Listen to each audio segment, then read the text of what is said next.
Vous savez, un truc qui est vraiment appréciable en Géorgie, c'est qu'il n'y a pas du tout de vol, mais à un niveau qu'on peut même pas imaginer en France.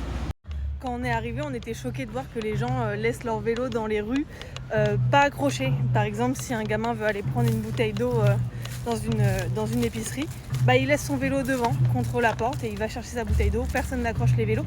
Ça nous avait choqués. Alors que, ensuite, on est allé dans un restaurant, on était en terrasse, au bord de route, et le gérant du resto avait laissé son téléphone sur une des tables de la terrasse, collé à la route. Voilà, il l'a laissé pendant tout le temps de notre repas, donc au moins 1 heure. Il venait de temps en temps. Je sais pas pourquoi il le laissait dehors.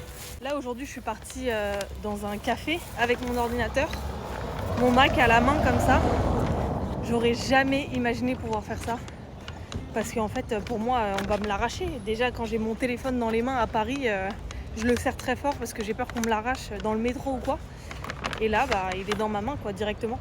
Il y a aussi au bord de la mer des tables de ping-pong et des tables de billard sur le bord de la mer en libre service. Alors je crois juste qu'il faut louer. Il y a un petit loueur de raquettes et de balles de ping-pong. Mais j'ai déjà vu des tables avec les cannes et les boules de billard à même la table. Et je sais pas s'il fallait les louer. En tout cas, c'était dispo, quoi. Et pareil pour les transats sur la plage, en fait, ils sont tous posés sur la plage. Et après, c'est à la bonne volonté des personnes qui veulent les utiliser, ils doivent aller à un petit stand pour les payer. Mais en soi, si on voulait s'allonger, personne ne verrait que tu t'es allongé sans payer. Mais tout le monde paye. Regardez les tables de billard dont je parlais.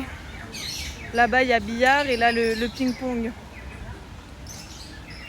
Évidemment, j'ai pas mentionné le fait que toutes les portes sont ouvertes, tous les halls d'immeubles sont ouverts aussi, c'est jamais fermé à clé et personne rentre dans les immeubles qui ne leur appartiennent pas en fait. C'est même un petit peu inconcevable pour eux.